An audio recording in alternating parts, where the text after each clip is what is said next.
In this video, we are going to analyze William Shakespeare's tragedy Macbeth. Macbeth is a tragedy that tells the story of a soldier whose overriding ambition and thirst for power cause him abandon his moral and bring about the near destruction of kingdom that he seeks to rule. At first, the conflict between Macbeth and himself, as he debates whether or not he will violently seize power between Macbeth and his wife. As Lady Macbeth urges her husband toward a course of action he is hesitant to take.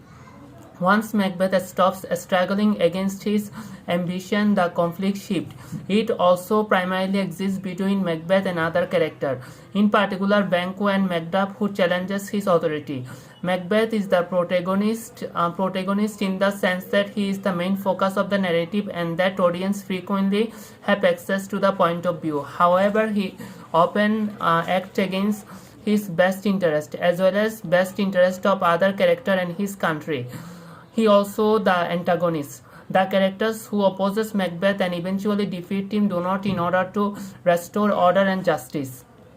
The play actually opens with the consequence of someone else's ambition. And in the first, the audience hear about bloody conflict that resulted from rebellion led by the Ten of Cawdor. The rebellion foreshadows the consequence of overreaching one's rule. The conflict is initiated when Macbeth encounters the witches who prophesies that he will become the first Ten of Cawdor, then the King of Scotland. As soon as he learns that the first prophecy has come true, he is awakened to the possibility of the second also being realized. As Macbeth marvels to himself, two truths are told. As happy prologues to swelling act of the imperial theme. In a crucial turning point in the play, Macbeth is faced with a choice to take decisive action to claim that the crown of his own or to simply wait and see what happens. Every choice he makes and everything that happens for the rest of the play stem from his own decision here. Macbeth feels ambivalence as he wants to be king but also knows that he owes to Duncan loyalty both as his kinsman and his subject.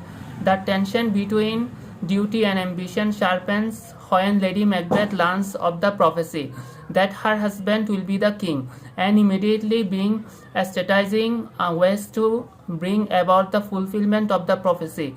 Now Macbeth is torn between loyalty to Duncan and loyalty to his wife, who is plotting.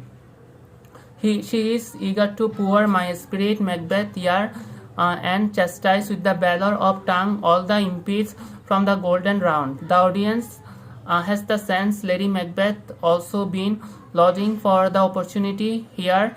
She can put her intelligent and strategic ability to good use. Lady Macbeth successfully manipulates her husband in the taking action and telling him when does to do it. Then you are a man, the initial conflict whether he can kill his king, which exists between Macbeth and himself and Lady Macbeth and his wife, resolved when Macbeth acts murdering Duncan, then seizing power after the more obvious heirs flee in fear of being accused of the crime. After the murder, the conflict resides primarily in the opposition between Macbeth and the individual who mistrusts the power now got it. Having damned himself by killing Duncan, Macbeth will stop at nothing to hold on his power.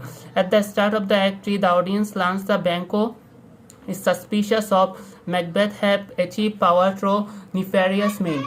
Perhaps because he knows that Banquo has reason to mistrust him, and certainly because the fear Banquo here a challenge to Linnaeus. Macbeth arranges to have Banquo and his son murdered. Both Macbeth and wife have changed. Macbeth, formerly hesitant, is completely firm and decisive, and Lady Macbeth, formerly impatient and bloodthirsty, now thinks it would be fine to leave matter well, impatient enough alone. For example, he explicitly tells that he must leave this, while explains the things had happened strong themselves by it. The murder of the Banquo father heightens the conflict. Macbeth is clearly tyrannical figure, and this plot will resolve around the around him being removed from power and punished for the crimes. The expository speech between Linux and Act 3, Scene 6 clarify the political loyalties shifted that Macbeth is now viewed from the usurper who need to be disposed.